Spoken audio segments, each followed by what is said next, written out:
नमस्कार दोस्तों, सभी लोगों का स्वागत है इंडिया के number one learning platform Unacademy के अनअकैडमी यूपी एग्जाम चैनल पर। मैं आपका मेंटर, आपका गुरु, आपका कोच मनोज त्रिपाठी, आप सभी लोगों का इस चैनल पर अनअकैडमी यूपी एग्जाम चैनल पर बहुत बहुत स्वागत करता हूं, हार्दिक अभिनंदन करता हूं। जैसा कि आप जान रहे हैं, कुछ समय बाद ही हम लोग 2021 में नए वर्ष में प्रवेश कर जाएंगे। तो इस नए वर्ष की खुशियों में ढेर सारी वैकेंसी आपके सामने होंगी। यूपी पीएससी में भी होंगी, यूपी ट्रिपल एससी में भी होंगी, यूपी टेट और सुपर टेट में भी ढेर सारी वैकेंसी आ रही हैं। तो 2021 आप सभी लोगों के लिए बहुत ज्यादा अच्छा होने वाला है। बस आपको क्या करना है, अपने गोल को अचीव करने के लिए मेरे साथ जुड़े रहना है, मेरे साथ बने रहना है। मैं मनोज त्रिपाठी आप सभी लोगों को विश्वास दिलाता हूं कि आप यदि मेरे साथ जुड़ते हैं, आप अनअकैडमी के यूपी एग्जाम चैनल को सब्सक्राइब करते हैं, आप इसे फॉलो करते हैं, तो आप 2021 में अपने गोल को जरूर अचीव कर जाएंगे। आज 2020 की अंतिम शाम को आप सभी लोगों को बहुत बहुत बधाई देता हूं कि जैसा भी रहा ये साल सभी लोगों के लिए एक जैसा ही रहा। कुछ अच्छे कुछ बुरे पल रहे हम लोगों के लिए इस साल में, लेकिन 2021 आगाज करने वाला है। आप उस 2021 में अपने गोल को जरूर अचीव करेंगे। इन्हीं सब शुभकामनाओं के साथ मैं नए वर्ष की आपको शुभकामनाएं भी देता हूं, अग्रिम शुभकामनाएं देता हूं। और सबसे पहले आप सभी लोगों को क्या करना है, लाइव आकर सेशन को अधिक से अधिक लोगों तक शेयर कर देना है, जिससे कि अधिक से अधिक लोग लाभान्वित हो सकें, जिससे कि अधिक से अधिक लोगों को पता चल सके कि 2021 में जो यूपी टेट और सुपर टेट है, खास तौर से इनके ही लिए हम लोग यहाँ पर पढ़ रहे हैं, उसमें आने वाला जो साइंस का पोर्शन है, चाहे वो फिजिक्स हो या केमिस्ट्री हो या बायोलॉजी हो, इन तीनों के लिए आपको कहीं और जाने की जरूरत नहीं है। आपके अपने मेंटर, कोच और साइंस गुरु मनोज त्रिपाठी सर आपको सब कुछ यहाँ पर बताएंगे। पेपर में क्वेश्चंस कैसे आएंगे, पेपर का लेवल क्या रहेगा, कैसे हम लोग ये सारी तैयारी करेंगे, सारी चीजों को स्टेप बाय स्टेप आपको बताते रहेंगे। कौन सी बुक फॉलो करनी है, कैसे रिवीजन करना है, सारी की सारी चीजें आपसे शेयर करते रहेंगे। तो सबसे पहले आपको अपने एजुकेटर के बारे में जान लेना सबसे ज्यादा जरूरी हो जाता है। आ जाओ सब लोग, लाइव आ जाओ मेरे शेरों, सब लोग लाइव आ जाओ और सेशन को शेयर करना बिल्कुल ना भूलना। आप सेशन को शेयर करेंगे तो आपसे बहुत से लोग लाभान्वित हो जाएंगे और बाद में कहीं ना कहीं आपको शुक्रिया जरूर कहेंगे। तो सभी लोग सेशन को लाइक लाइक कर दो, सभी लोग सेशन को शेयर कर दो अपने व्हाट्सएप पर, अपने टेलीग्राम पर, अपने फेसबुक पर, जो भी सोशल मीडिया आप यूज करते हैं, जहां से भी आपके दोस्त, आपके जानने वाले कनेक्ट हैं, वहां पर आप इसको शेयर कर सकते हैं। ठीक है, तो सबसे पहले बात आती है आपको अपने मेंटर के बारे में जानने की। तो मैं 5 वर्ष से भी अधिक का अध्यापन कार्य कर चुका हूं। मुझे 5 वर्ष से भी अधिक का अनुभव है टीचिंग में। किसमें? यूपीपीएससी में, यूपी ट्रिपल एससी में, और खास तौर से यूपी टेट और सुपर टेट में, खास तौर से यूपी टेट और सुपर टेट में। ठीक है ना? सब्जेक्ट्स की बात करें तो सब्जेक्ट्स में जो सबसे ज्यादा सब्जेक्ट पढ़ाना, जो मैंने सबसे ज्यादा सब्जेक्ट पढ़ाया है, जिसमें सबसे ज्यादा मुझे महारत हासिल है, वही मैं आपको यहाँ पर पढ़ाने के लिए उपस्थित हूँ। फिजिक्स, केमिस्ट्री और बायोलॉजी, यानी कि भौतिक विज्ञान, रसायन विज्ञान और जीव विज्ञान, जो कि साइंस का पोर्शन बनती है, साइंस में आती हैं। तो तीनों के तीनों पोर्शंस को मैं आपको बहुत अच्छे से पढ़ाने वाला हूँ, आपको सिखाने वाला हूँ। और आपके यूपी टेट जूनियर में और सुपर टेट के शिक्षक भर्ती परीक्षा के लिए मैं आपको साइंस कवर कराऊंगा। इसके अलावा मैंने ज्योग्राफी, भूगोल, इन्वायरमेंट एंड इकोलॉजी यानी कि पर्यावरण पारिस्थितिकी और पॉलिटी जैसे सब्जेक्ट्स भी मैंने कवर किए हुए हैं, मैंने पढ़ाए हुए अच्छे से। तो आपका जीएस का एक बहुत बड़ा पोर्शन है जो मेरे पास है, और उस जीएस के बड़े से पोर्शन को, या जीएस जीएस का जो भवसागर होता है, उससे पार कराने के लिए मैं आपके साथ हमेशा उपलब्ध रहूंगा, आपको हमेशा गाइड करता रहूंगा। मैंने एक बुक भी लिखी हुई है जीएस पर, मैंने एक बुक भी लिखी हुई है जीएस पर, जहां से आपके पेपर में डायरेक्ट 30 से 40 क्वेश्चन आ जाते हैं। यदि आप लखनऊ या लखनऊ के आसपास के क्षेत्र से बिलोंग करते हैं तो इस बुक को जरूर आप परचेज कर लीजिएगा, इस बुक को जरूर आप देख लीजिएगा। यहाँ से आपके पेपर में जरूर से जरूर क्वेश्चन आ जाते हैं।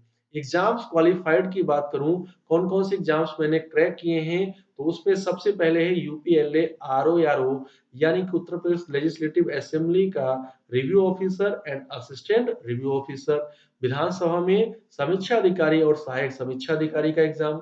यूपी ट्रिपल एससी जो कि उत्तर प्रदेश सेवा अधीनस्थ चयन बोर्ड कहलाता है, उसमें होने वाला जो लोअर पीसीएस का एग्जाम है उसको 2 बार, यूपी सेवा मंडल का field officer, Maharatna company coal India limited, BARC Bhabha atomic research centre, BPSC pre और यूपीएससी प्री जैसे एग्जाम्स में क्वालिफाई कर चुका हूँ। तो इन एग्जाम्स को क्वालिफाई करने के लिए क्या रणनीति अपनाई जाए, कैसे नेगेटिव मार्किंग से बचा जाए, कैसे सारे के सारे कोर्स को, सारे के सारे सिलेबस को रिवाइज करके पेपर में पहुंचा जाए और पेपर के पैटर्न को कैसे फॉलो किया जाए, इन सब पर मैं आपको टाइम टू टाइम बताता रहूँगा। आपको रोज़ कुछ ना कुछ नई चीज़ों को बताता रहूँगा, आपसे नई जानकारी शेयर करता रहूँगा।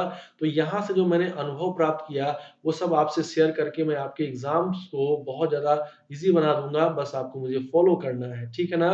गेट क्वालिफ़ाई और आप जैसे ही 15,000 से भी अधिक स्टूडेंट्स को मैंने पर्सनली मेंटर किया है, गाइड किया है, उनके लिए मेंटर का काम किया है, जिसमें से मैक्सिमम लोग अपने गोल को अचीव कर लिए हैं और कुछ लोग हैं जो on the way of achieving the goal हैं और आप भी उनमें से हो जाएँगे जब से मुझे आप फॉलो करना शुरू कर देंगे, तो आप मुझे अनअकैडमी के लर्निंग ऐप पर भी फॉलो करेंगे और इस चैनल पर भी मुझे फॉलो करेंगे और अनअकैडमी के यूपी एग्ज़ाम चैनल को सब्सक्राइब करके आप बेल आइकॉन ज़रूर प्रेस कर देंगे, ठीक है? बात करते हैं यदि आपने अभी तक अनअकैडमी का सब्सक्रिप्शन नहीं लिया है, तो बिना देरी किए हुए आप अनअकैडमी का सब्सक्रिप्शन ले लीजिए। आज 2020 की अंतिम अंतिम रात या अंतिम शाम को आप 2020 में ज़रूर से ज़रूर अनअकैडमी का एक सब्सक्रिप्शन ले लीजिएगा। क्योंकि 2021 में ये प्राइस क्या हो जाएँगे, बढ़ जाएँगे यानी कि सेम चीज़ जो अभी आपको सस्ते दामों पर मिल रही है, वो थोड़ी-सी बढ़ जाएगी। तो आप सभी लोगों को बस मैं एक एडवाइस देना चाहता हूँ कि यदि आपने अभी तक अनअकैडमी का सब्सक्रिप्शन नहीं लिया है, तो आप अनअकैडमी का सब्सक्रिप्शन ज़रूर ले लीजिएगा। अनअकैडमी पर सब्सक्रिप्शन लेने पर ढेर सारे फ़ायदे होते हैं। एक एस्पिरेंट को, एक विद्यार्थी को एक एग्ज़ाम क्रैक करने के लिए जो-जो चीज़ें आवश्यक होती हैं, वो सारी की सारी चीज़ें यहाँ पर प्रोवाइड की जाती हैं, सारी की सारी चीज़ें मिलती हैं। यहाँ पर मिलती हैं आपको लाइव क्लासेज़, यहाँ पर मिलते हैं आपको टेस्ट सीरीज़ और क्विज़ेज़ जॉइन करने का मौका मिलता है। आपको यहाँ पर डाउट क्लियरिंग सेशंस अलग से दिए जाते हैं, यानी कि एक ऐसा प्लेटफ़ॉर्म जहाँ पर सारी की सारी चीज़ें एक साथ मिलेंगी, वो है एकमात्र प्लेटफ़ॉर्म अनअकैडमी और अनअकैडमी के यूपी एग्ज़ाम चैनल पर आप जो भी टारगेट लेकर अपने जीवन में बढ़ रहे होंगे, उसमें से आप सभी टारगेट्स को यहाँ पर अचीव कर सकते हैं, जो भी आपका टारगेट होगा। आप लाइव क्लासेस के दौरान क्या सीखेंगे? लाइव क्लासेस के दौरान आप यहाँ पर कॉन्सेप्ट सीखेंगे। कॉन्सेप्ट्स के साथ-साथ आप यहाँ से नोट्स भी प्रिपेयर करेंगे और इसके साथ-साथ आप सभी जो भी डाउट अपने दिमाग में रख रहे होंगे, उस टॉपिक से या उस सब्जेक्ट से रिलेटेड वो डाउट्स भी लाइव क्लास के दौरान ही आप पूछ सकते हैं, क्लियर कर सकते हैं। टेस्ट सीरीज़ देकर, क्विज़ देकर आप याद रखिएगा, आपको अपने पेपर की अच्छे से प्रैक्टिस होगी, पेपर के पैटर्न पर आप अच्छे से कमांड कर पाएँगे, पेपर में कहाँ से क्वेश्चन ज़्यादा पूछे जाते हैं, इसको भी आप अच्छे से समझ पाएँगे और एक पूरे पेपर को किस तरीके से डिवाइड करके दिया जाता है, ये भी आप अच्छे से सीख पाएँगे। यदि आप लाइव क्लास के दौरान डाउट्स नहीं क्लियर कर पाते हैं, तो परेशान होने की बिल्कुल कोई बात नहीं है। आप अलग से होने वाले डाउट क्लियरिंग सेशंस में अपने डाउट्स क्लियर कर सकते हैं, ठीक है ना? अब अनअकैडमी पर जो सब्सक्रिप्शन लेते हैं, जिसे हम लोग प्लस सब्सक्रिप्शन बोलते हैं, उस पर क्या-क्या फ़ायदे होते हैं, थोड़ी-सी चर्चा कर ली जाए और फिर हम लोग अपने टॉपिक की ओर मूव करेंगे। जिस कोर्स में भी आपने सब्सक्रिप्शन लिया होगा, उस कोर्स में पढ़ाने वाले इंडिया के टॉप एजुकेटर से, इंडिया के बेस्ट एजुकेटर से आपको पढ़ने का मौका मिलेगा। कैसे पढ़ने का मौका मिलेगा? लाइव पढ़ने का मौका मिलेगा। कैसे पढ़ने का मौका मिलेगा? लाइव पढ़ने का मौका मिलेगा। लाइव क्लास के दौरान मैंने बताया ना कि आप कॉन्सेप्ट सीखेंगे, नोट्स प्रिपेयर करेंगे और कोई भी डाउट होगा तो उसे डाउट भी क्लियर कर लेंगे। तो जिस कोर्स में भी आप पढ़ रहे होंगे, उस कोर्स में पढ़ा रहे हैं इंडिया के टॉप एजुकेटर से आपको पढ़ने का मौका मिल जाएगा। 1 नहीं, 2 नहीं, जितने भी एजुकेटर्स पढ़ा रहे हैं, उन सभी एजुकेटर से आपको पढ़ने का मौका मिलेगा। एजुकेटर्स आपकी परीक्षा की पूरी तैयारी कराएँगे। आपके पेपर में आने वाला कोई भी लेवल सारा का सारा यहीं कंप्लीट कराया जाएगा। यदि प्री होता है तो प्री, मेंस और इंटरव्यू सब की सब यहाँ पर प्रिपरेशन होती है, परीक्षा की पूरी तैयारी कराएँगे आपको एजुकेटर। देखिए, आप इस समय कहीं से भी हों, कहीं भी रह रहे हों आप, कोई दिक्कत नहीं है, कहीं भी हों, कभी भी आप रहकर लाइव क्लास अटेंड कर सकते हैं। हमेशा लाइव क्लासेस चलती रहती हैं और लाइव क्लासेस पर कोई रिस्ट्रिक्शन नहीं है। आप अनलिमिटेड असीमित लाइव क्लासेस अटेंड कर सकते हैं। साप्ताहिक प्रश्नोत्तरी होती हैं, वीकली क्विज़ेस होती हैं, जिन क्विज़ेस को आप देकर अपनी क्षमता को, अपनी लर्निंग जर्नी को ट्रैक कर सकते हैं, जाँच सकते हैं। सभी प्लस कोर्स पर अलग से डाउट क्लियरिंग क्लासेस होती हैं। सभी प्लस कोर्स पर अलग से डाउट क्लियरिंग क्लासेस होती हैं। यदि आप लाइव क्लास के दौरान डाउट क्लियर नहीं कर पाए हैं, तो अलग से होने वाली डाउट क्लियरिंग क्लासेस में आप अपने डाउट्स क्लियर कर सकते हैं। प्लस कोर्स में आपको जो एजुकेटर्स हैं, वो अलग-अलग तरीकों से, नए-नए तरीकों से समझाने का प्रयास करते हैं, जिससे चीज़ों को आप लंबे समय तक याद रख पाएँ, जिससे चीज़ों को आप पेपर के टाइम तक याद रख पाएँ, आपका रिवीजन अच्छे से हो, तो ये सारी चीज़ें आपको एजुकेटर समय-समय पर बताते रहते हैं। आप जो भी क्लास होगी उसकी पीडीएफ डाउनलोड करेंगे, उस पीडीएफ डाउनलोड से आप क्या करेंगे, नोट्स प्रिपेयर करेंगे। क्या करेंगे? नोट्स प्रिपेयर करेंगे जो आपके रिवीजन के लिए बहुत बेस्ट होते हैं। तो इस तरीके से आप ये सारी की सारी सुविधाएँ किसमें पाते हैं? प्लस सब्सक्रिप्शन पर पाते हैं। आप टेस्ट सीरीज़ देंगे, इन टेस्ट सीरीज़ को देकर आप क्या करेंगे? टेस्ट सीरीज को देकर आप पेपर के पैटर्न को समझेंगे, नेगेटिव मार्किंग से बचेंगे, टाइम मैनेजमेंट सीखेंगे, तो ये सारी की सारी सुविधाएँ मिलेंगी आपको प्लस कोर्स पर। और एक एस्पिरेंट के लिए सबसे जो ज़्यादा ज़रूरी होता है, उचित मार्गदर्शन, सही मार्गदर्शन, वो भी आपको मिलेगा अनअकैडमी के प्लस सब्सक्रिप्शन ले लेने पर, ठीक है ना? तो अनअकैडमी का प्लस सब्सक्रिप्शन कैसे लिया जाएगा? तो आप सभी लोगों ने अनअकैडमी का लर्निंग ऐप ज़रूर डाउनलोड किया होगा, क्योंकि 10 मिलियन से भी अधिक लोग इसको डाउनलोड कर चुके हैं। यदि आपने अभी तक डाउनलोड नहीं किया है, तो बिना देरी किए हुए 2020 में एक अच्छा काम कर लीजिए। बिना देरी किए हुए 2020 में एक अच्छा काम कर लीजिए और अनअकैडमी का लर्निंग ऐप अपने गूगल प्ले स्टोर से डाउनलोड करके उसे इंस्टॉल कर लीजिए। इंस्टॉल करते ही ये पेज आएगा और इसके बाद आपसे मोबाइल नंबर या फिर ईमेल के साथ कंटिन्यू करेंगे। आप अपने मोबाइल नंबर या फिर ईमेल के साथ कंटिन्यू करेंगे, आगे बढ़ेंगे, तो आगे बढ़ने पर आप पहुँचेंगे, कहाँ पहुँचेंगे? अपने गोल पर पहुँचेंगे। यहाँ पर आपको अपना गोल दिखाना होगा, गोल मैनेज करना होगा। आप गोल मैनेज कर सकते हैं, जैसे कि यहाँ पर है यूपीपीएससी और यूपी ट्रिपल एससी। यदि आप बनना चाहते हैं अपने प्रदेश में अधिकारी, उत्तर प्रदेश में अधिकारी बनना चाहते हैं, लेखपाल बनना चाहते हैं, यूपी एसआई बनना चाहते हैं, आप ग्राम विकास अधिकारी बनना चाहते हैं, तो आप यूपीपीएससी और यूपी ट्रिपल एससी चूज़ कर लेंगे।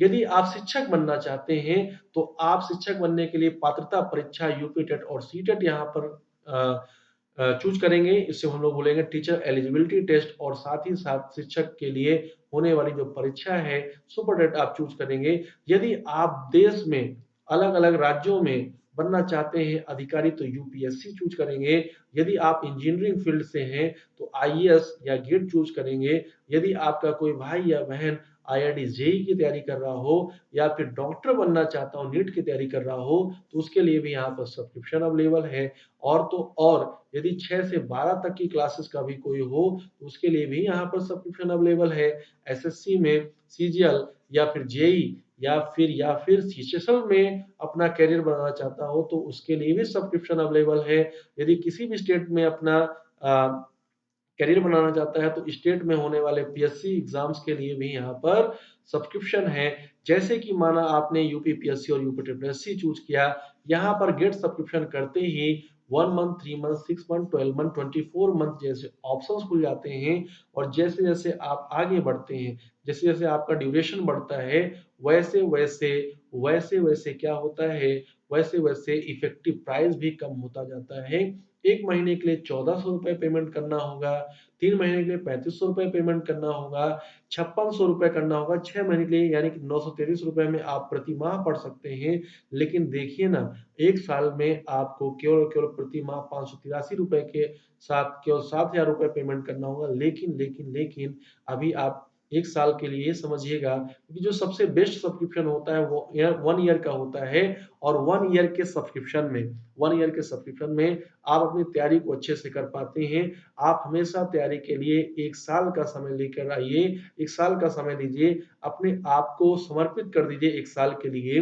1 साल के लिए जब समर्पित कर देंगे, तो इसके लिए आपको गुरु दक्षिणा के रूप में कितना पेमेंट करना होगा? ओनली एंड ओनली ₹7000, जो कि बहुत कम है 1 साल के लिए। और इसमें भी आपने यदि अपने गुरु मनोज त्रिपाठी सर का कोड अप्लाई किया, एमटीएस 10 एमटीएस 10 अप्लाई किया, तो एमटीएस 10 अप्लाई करने पर मेरी तरफ से आपको मिलेगा 10% का डिस्काउंट। और ये 10% का डिस्काउंट पाने के लिए आज ही अभी क्लास के बाद आप अनअकैडमी पर सब्सक्रिप्शन जो ले लीजिएगा। ये 7,000 का जो पेमेंट है कितने का हो जाएगा, 6300 रुपए का। और यदि आप मेरे क्या कर रहे हैं, मेरे मेरे को फॉलो कर रहे हैं अनअकैडमी के लर्निंग ऐप पर और मेरी क्लासेस देख रहे हैं, तो आपको क्रेडिट पॉइंट्स भी मिलते हैं। इन क्रेडिट पॉइंट्स का यूज करके ये जो पेमेंट है 6300 रुपए से भी कम कर सकते हैं। और ये जो पेमेंट है आप क्रेडिट या डेबिट कार्ड से कर देंगे, या नेट बैंकिंग से कर देंगे, या फिर यूपीआई से कर देंगे। यानी कि जिस फैसिलिटी को भी आप रखते हो पेमेंट के लिए, उस फैसिलिटी से आप पेमेंट कर देंगे। और आप कहाँ डायरेक्ट हो जाएंगे, आप अनअकैडमी के प्लस सब्सक्रिप्शन पर आ जाएंगे। कहाँ पर आ जाएंगे, अनअकैडमी के प्लस सब्सक्रिप्शन पर आ जाएंगे।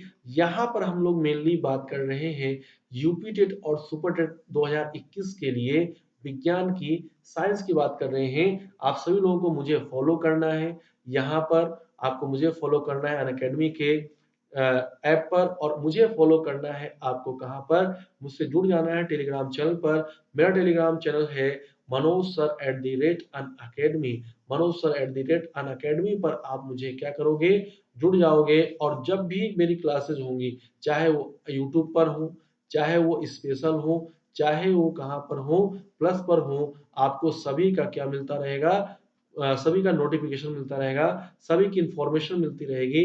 तो एक भी क्लास आपको छोड़नी नहीं है, क्योंकि आपके लिए जो सबसे ज्यादा जरूरी है वो अपने आप में को क्या करना है, आने वाली परीक्षाओं के लिए तैयार करना है। और इसके लिए आपको निरंतर लगातार क्या करते रहना है, पढ़ते रहना है। तो आइए हम लोग शुरुआत करते हैं विज्ञान की। विज्ञान में आज हम लोग जिस टॉपिक को पढ़ने वाले हैं, उस टॉपिक का नाम जैसे कि आप थंबनेल में देख पा रहे होंगे कि क्या लिखा हुआ है, बल लिखा हुआ है। क्या लिखा हुआ है, बल लिखा हुआ है, फोर्स लिखा हुआ है। लास्ट क्लास में हम लोगों ने न्यूटन के गति का क्या पढ़ा था, द्वितीय नियम पढ़ा था। और न्यूटन के गति के द्वितीय नियम से हम लोगों ने क्या जाना था कि न्यूटन के गति के द्वितीय नियम के अनुसार हम लोगों ने क्या जाना था कि किसी वस्तु के संवेग परिवर्तन की दर, किसी वस्तु के संवेग परिवर्तन की दर क्या कहलाती है, किसी वस्तु के संवेग परिवर्तन की दर कहलाती है बल।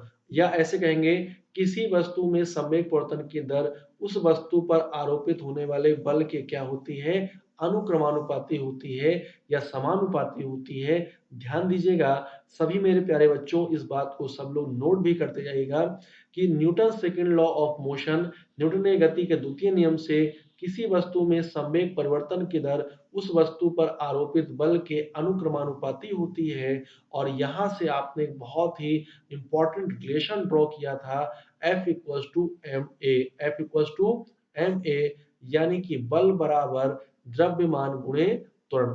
दूसरी तरीके से यदि आप डिफाइन करना चाहें, केवल इस फॉर्मूले का यूज करके डिफाइन करना चाहें, तो आप कैसे डिफाइन कर सकते हैं कि जो बल है ये किसी वस्तु के द्रव्यमान और उसमें उत्पन्न त्वरण के गुणनफल के बराबर होता है। गुणनफल के रूप में परिभाषित किया जाता है।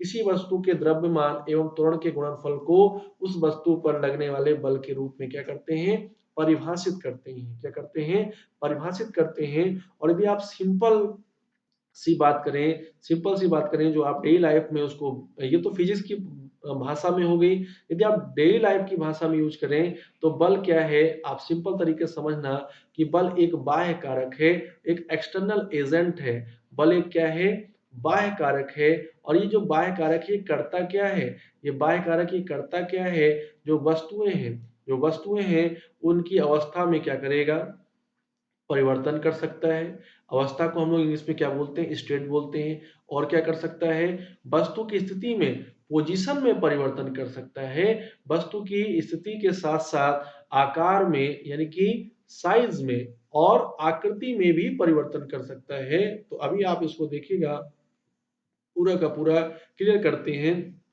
अवस्था को हम लोग क्या बोलेंगे, स्टेट बोलेंगे।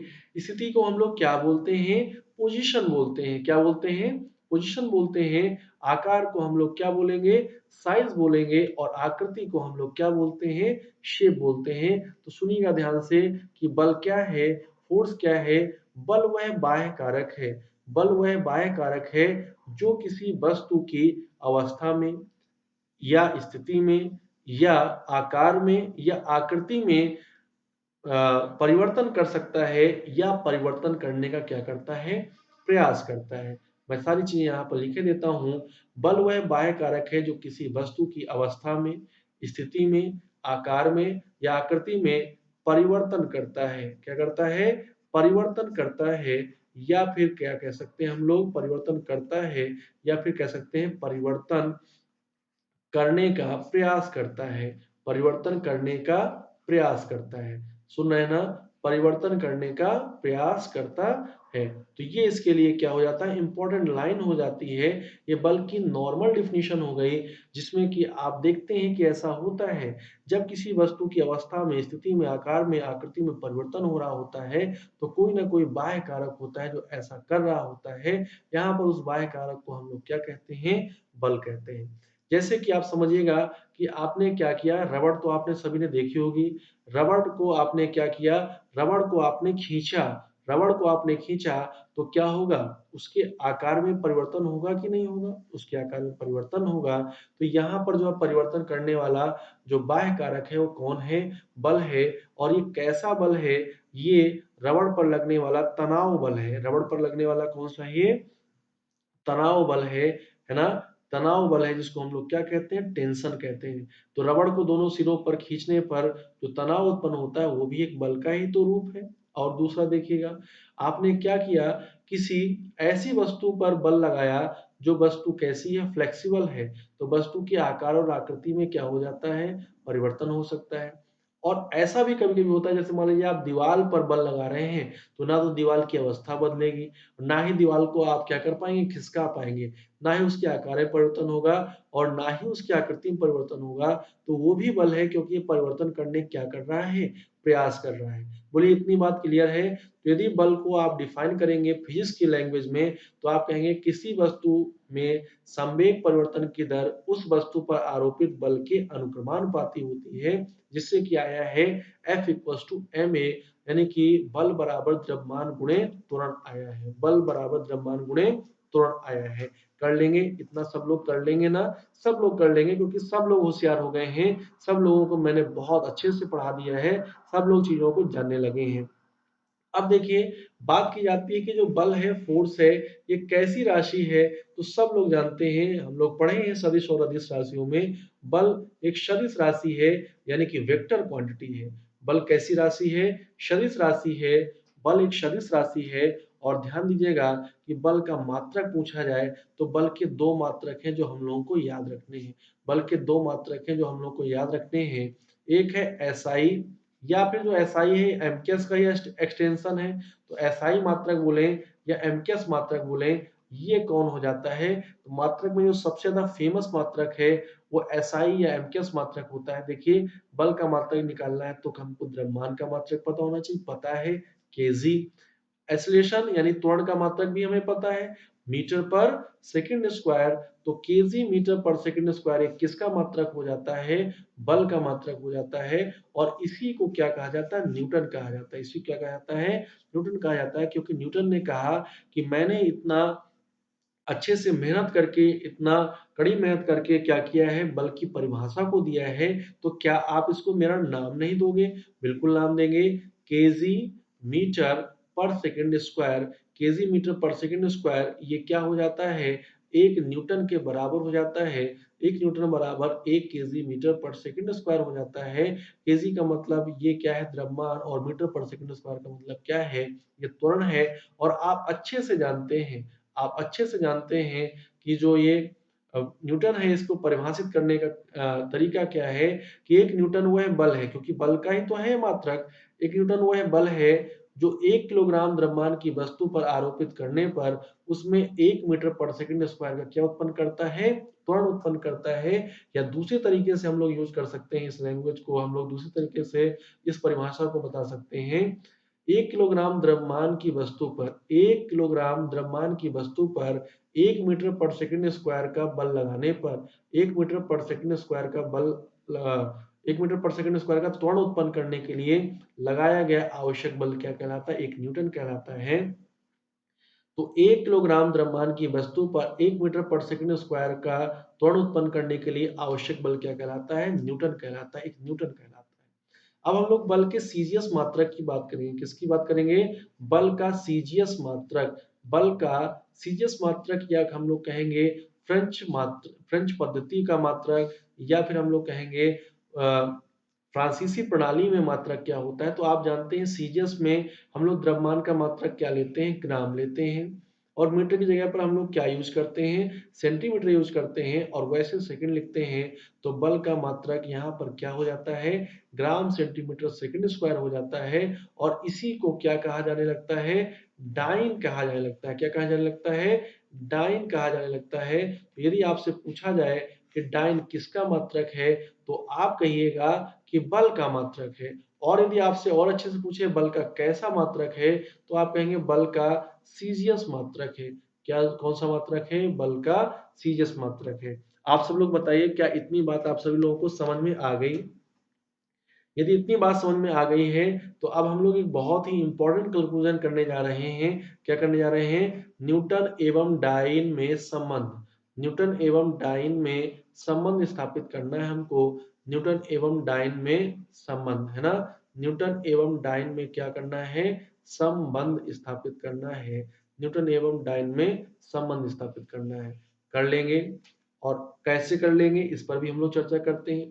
अभी आपने देखा कि 1 न्यूटन बराबर क्या होता है? 1 केजी मीटर पर सेकंड स्क्वायर होता है। 1 न्यूटन बराबर क्या होता है? 1 केजी मीटर पर सेकंड स्क्वायर होता है। अब आप हमको अच्छे से बताना कि 1 केजी में कितने ग्राम होते हैं? तो आप कहेंगे 10 की पावर 3 ग्राम होते हैं। यानी 1 केजी की जगह पर हम लोग क्या यूज कर सकते हैं? 1000 ग्राम यूज कर सकते हैं। 1 मीटर में कितने सेंटीमीटर होते हैं? तो आप कहेंगे सर 100 सेंटीमीटर होते हैं। तो कितनी सिंपल सी बात है। और सेकंड स्क्वायर तो रहेगा ही रहेगा। अब देखिए, ये 10 की पावर 3 हो गया। ये 100 को हम लोग क्या लिखते हैं? 10 की पावर 2। और ग्राम, ग्राम ऐसे करके gram centimetre second square, gram centimetre second square. अब आप हमको बताइएगा कि 10 की पावर है जिनको ऐसे देखिए, 10 की पावर a इंटू 10 की पावर b, तो क्या हो जाएगा? 10 की पावर a प्लस b हो जाएगा। यानी कि 10 की पावर क्या हो जाएगा? 5 हो जाएगा। 10 की पावर क्या हो जाएगा? 5 हो जाएगा। 10 की पावर क्या हो जाएगा? 5 हो जाएगा। ठीक है ना? 10 की पावर 5 हो जाएगा। ग्राम सेंटीमीटर पर सेकंड स्क्वायर का मतलब क्या हुआ? ग्राम सेंटीमीटर पर सेकंड स्क्वायर का मतलब हुआ डायन। कौन सा मतलब हुआ इसका? डायन हुआ। तो आप देखिए, ये जो निकाले हो, एक न्यूटन ही तो निकाले हो। तो यहाँ से इस रिलेशन को सब लोग अच्छे से ध्यान रखिएगा। 1 न्यूटन बराबर 10 की पावर 5 क्या हो जाएंगे? डायन हो जाएंगे। 10 की पावर 5 डायन से क्या बनेगा? 1 न्यूटन बराबर 10 की पावर 5 डायन से 1 न्यूटन बनेगा। 10 की पावर 5 डाइन से क्या बनेगा? 1 न्यूटन बनेगा। और यदि आप अलग तरीके से इसको लिखना चाहें, यदि पूछ लिया 1 डाइन बराबर, तो 10 की पावर क्या हो जाएगा? -5 न्यूटन हो जाएगा। तो आप ये भी तो जानते हैं ना कि न्यूटन जो है ये बड़ा मात्रक है और डाइन क्या है? छोटा मात्रक है। क्या बताइए, सब लोगों को इतनी बात स्पष्ट है? सब लोग आंसर करिएगा। क्या सभी लोगों को इतनी बात स्पष्ट है कि नहीं? यदि आप सभी लोगों को इतनी बात स्पष्ट है, तो हम लोग आगे चलेंगे। यदि आप सभी लोगों को इतनी बात स्पष्ट है, तो हम लोग क्या करेंगे? आगे चलेंगे और बहुत ही इंपॉर्टेंट कंक्लूजन पर आएंगे। क्या बल के विभिन्न रूप, आप सभी लोग अपने डेली लाइफ में बल के विभिन्न रूपों का बहुत मात्रा में यूज करते हैं। बल के विभिन्न रूप, बल के विभिन्न रूप यानी कि जो बल है वो अलग अलग रूपों में मिलता है। कौन कौन से रूप मिलते हैं? तो सबसे पहले बताइएगा, क्या आपने कभी ये वाला बल का रूप देखा है? खिंचाव। खिंचाव को आप क्या बोलते हैं? खिंचाव को आप बोलते हैं पुल, है ना? खिंचाव को आप क्या बोलते हैं? पुल। जैसे कि आप इसमें एग्जांपल भी लीजिए कि जब रिक्शा चालक होता है, जो रिक्शा चालक होता है वो रिक्शे को क्या करता है? खींचता है। तो वहां पर जो बल का रूप आता है वो कौन सा आता है? खिंचाव आता है। कौन सा आता है? खिंचाव। रिक्शा चालक द्वारा रिक्शे को खींचना, इसमें बल के किस रूप का प्रयोग हो रहा है? खिंचाव वाले रूप का प्रयोग हो रहा है। इसके बाद जो दूसरा होता है वो क्या होता है? धक्का देना। दूसरा क्या होता है धक्का देना, आप इसका बहुत यूज़ करते हैं, जहाँ पाते हैं दूसरे को धकिया देते हैं, है ना? धक्का देने का मतलब क्या हुआ इंग्लिश में पुश। और आप देखिए इसका प्रयोग नॉर्मली किसके लिए करते हैं? दरवाज़ा खोलने के लिए धक्का देकर दरवाज़ा खोलना, धक्का देकर दरवाज़ा खोलते हैं आप, है ना? तीसरा देखिएगा, तीसरा जब आप सभी लोग क्या करते हैं, जब आप सभी लोग बाहर तेज़ से यात्रा कर रहे बाहर तेज़ गति से जा रहे होते हैं, तो आप देखते हैं कि वहाँ पर जैसे बाइक से आप गए होंगे ना, बाइक से आप बहुत तेज़ गति से गए होंगे, तो बाइक पर आप फ़ील करते होंगे कि आपको जो वायु है, वो पीछे की ओर क्या कर रही है, धक्का दे रही है। उसे हम लोग क्या कहते हैं, वायु प्रतिरोध कहते हैं, एयर रेजिस्टेंस कहते हैं। क्या कहते हैं? Air resistance. एयर रेसिस्टेंस बोलते हैं, क्या बोलते हैं? एयर रेसिस्टेंस बोलते हैं गतिशील वाहन पर उसकी गति की दिशा के विपरीत लगने वाला वायु द्वारा आरोपित बल क्या कहलाता है? वायु प्रतिरोध कहलाता है। ध्यान दीजिएगा, गतिशील वाहन पर उसकी गति की दिशा के विपरीत, है ना? गति की दिशा के विपरीत लगने वाला जो बल होता है, जिसको हम लोग क्या कहते हैं? जिसको हम लोग कहते हैं वायु प्रतिरोध। क्या कहते हैं? वायु प्रतिरोध कहते हैं। फिर आप सभी लोगों ने घर्षण का नाम तो ज़रूर से ज़रूर सुना होगा। घर्षण, है ना? घर्षण का नाम तो सभी लोग ज़रूर से ज़रूर सुने होंगे। घर्षण यानी कि फ्रिक्शन। 2 सतहें जब संपर्क में होती हैं, 2 सतहें जब क्या होती हैं? संपर्क में होती हैं, तो संपर्क में रखी हुई वस्तुओं के बीच, है ना?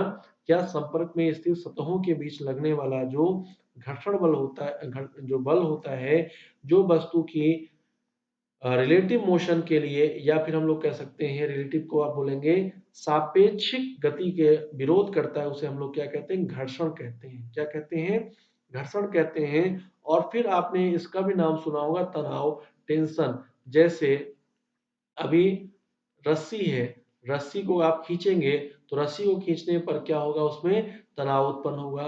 रबड़ के दोनों सिरों को खींचेंगे, तो भी उसमें क्या होगा? तनाव उत्पन्न होगा। अब छठे की बात करें हम लोग इसकी, तो ये क्या है? संपीड़न है, संपीड़न। और संपीड़न को आप इंग्लिश में क्या कहते हैं? कंप्रेशन कहते हैं। संपीड़न को आप इंग्लिश में क्या कहते हैं? कंप्रेशन कहते हैं। तो जब आप गैस को क्या करते हैं? गैस पर दाब लगाते हैं, दाब लगाकर गैस क्या हो जाती है? गैस सिलेंडरों में भर दी जाती है। इस प्रकार का जो प्रोसेस है, इसे क्या कहा जाता है? संपीड़न कहा जाता है। क्या कहा जाता है? संपीड़न कहा जाता है। तो बताइए, क्या आप सभी लोग इतनी बात को ध्यान रख पाएंगे? बल के विभिन्न रूप कौन-कौन से होते हैं? क्या आप आसानी से याद रख पाएँगे? आइए हम लोग एक बहुत ही इम्पोर्टेंट चीज़ को कवर कर लेते हैं, बलों के प्रकार, है ना? बलों के प्रकार, ये आपके पेपर के लिए अत्यंत महत्वपूर्ण होता है। पिछली बार लास्ट टाइम पर जो सुपर डेट का पेपर हुआ था, यहीं से पेपर में क्वेश्चन पूछा गया था कि टाइप्स ऑफ फोर्सेज में जो फोर्स हैं कितने प्रकार के होते हैं? टाइप्स ऑफ फोर्सेज में या बलों के प्रकार में जो बल होते हैं, ये कितने प्रकार के होते हैं? तो ध्यान दीजिएगा कि बलों को हम लोग ब्रॉडली 2 पार्ट में कैटेगराइज़ करते हैं। एक होता है संपर्क बल, एक क्या होता है? संपर्क बल। संपर्क बल यानी कि जिन वस्तुओं पर बल लग रहा होता है, वो बल संपर्क में होती हैं, वो एक दूसरे के संपर्क में होती हैं। ऐसा बल जिसमें ऐसा बल जिसमें कि जो बल है वो निकाय पर प्रत्यक्ष रूप से आरोपित हो रहा हो, तो ऐसे बल को हम लोग क्या कहते हैं? संपर्क बल कहते हैं, यानी कि कॉन्टैक्ट फोर्स कहते हैं। क्या कहते हैं? कॉन्टैक्ट फोर्स कहते हैं। कॉन्टैक्ट फोर्स कहते हैं। अब दूसरा देखिए, दूसरा क्या है? दूसरा है गैर संपर्क बल। दूसरा क्या है? गैर संपर्क बल, यानी कि नॉन कॉन्टैक्ट फोर्स। गैर संपर्क बल, नॉन कॉन्टैक्ट फोर्स, है ना? तो बलों के प्रकार में 2 बल मेनली आते हैं। एक आता है कौन-सा? एक आता है संपर्क बल, यानी कि कॉन्टैक्ट फोर्स। और दूसरा कौन आता है? गैर संपर्क बल, यानी कि नॉन कॉन्टैक्ट फोर्स, है ना? नॉन कॉन्टैक्ट फोर्स याद रहेगा। चलिए, कॉन्टैक्ट फोर्स में संपर्क बल में कौन-कौन से बल आते हैं? जल्दी से आप लोग भी बताना शुरू करिएगा। यदि आप लोग जान रहे हैं, तो आप लोग भी बिना देरी किए हुए बताना शुरू करिएगा। संपर्क बल की परिभाषा सुनिएगा। संपर्क बल किस बल को हम लोग कहेंगे? ऐसे बल जो कि जिस निकाय पर लग रहा है, जिस सिस्टम पर लग रहा है, उस पर प्रत्यक्ष या अप्रत्यक्ष रूप से क्या किए जाते हैं, आरोपित किए जाते हैं। ऐसे बल ऐसे बल जो जिस सतह पर लग रहे हैं, जिस निकाय पर, जिस सिस्टम पर लग रहे हैं, उस पर प्रत्यक्ष रूप से आरोपित होते हैं, क्या कहलाते हैं, संपर्क बल कहलाते हैं। जैसे कि संपर्क बल में जो सबसे इंपॉर्टेंट एग्जाम्पल आता है,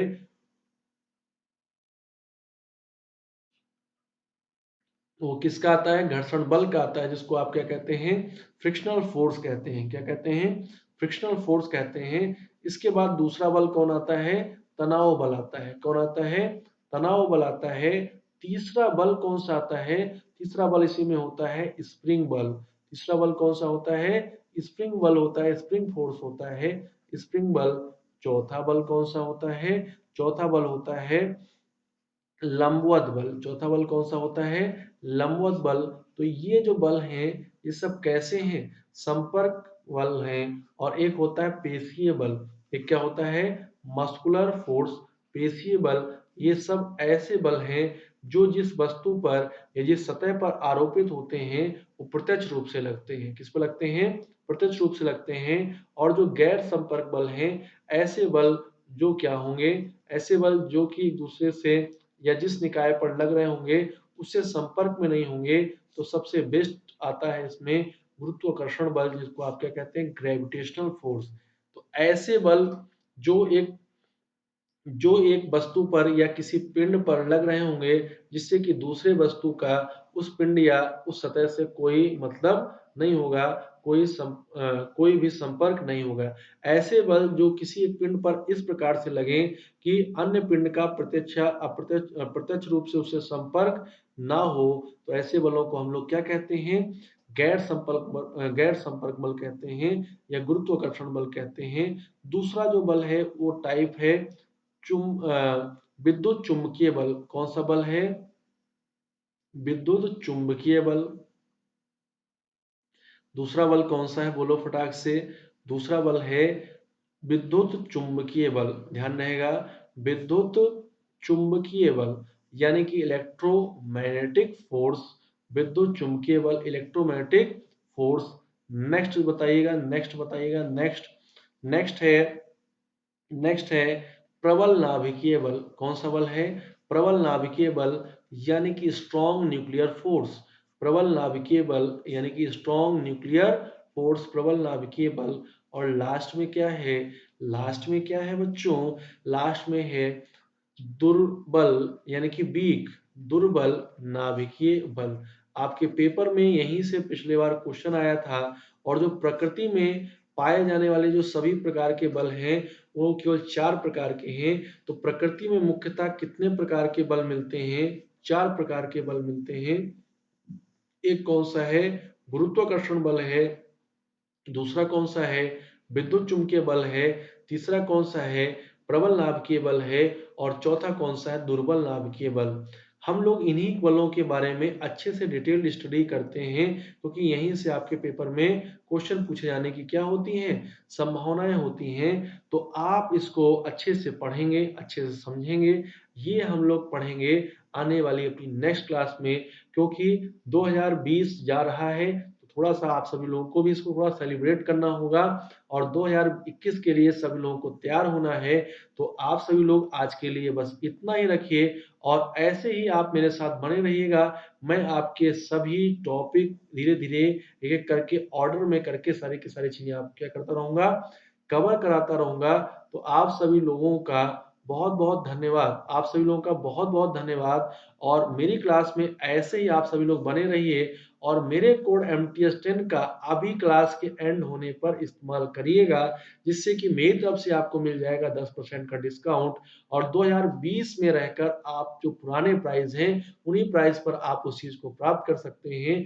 2021 में आने पर ये प्राइस क्या हो जाएंगे, बढ़ जाएंगे। तो आप सभी लोगों का बहुत बहुत धन्यवाद, आप सभी लोगों का बहुत बहुत धन्यवाद। आप सभी लोग मेरे साथ बने रहे और मेरे साथ चीजों को सीखते रहे, इसके लिए आपका बहुत बहुत धन्यवाद। सभी लोगों को शुभ रात्रि, और सभी लोगों को एडवांस में हैप्पी न्यू ईयर, है ना। सभी लोगों के लिए नव वर्ष की हार्दिक शुभकामनाएं। Happy new year 2021। सभी लोग क्लास के बाद अच्छे से 2021 के आगाज के लिए तैयार हो जाएंगे। 2021 आपके जीवन में नई चीजों को लेकर आए। आपके जीवन में जो आपने गोल सेट कर रखे हैं, गोल अचीव कर लीजिए सारे के सारे, और अपने सभी माता पिता और भाई बहनों को जो आपसे सबसे ज्यादा लगाव रखते हैं, उन सभी को खुशी दीजिए।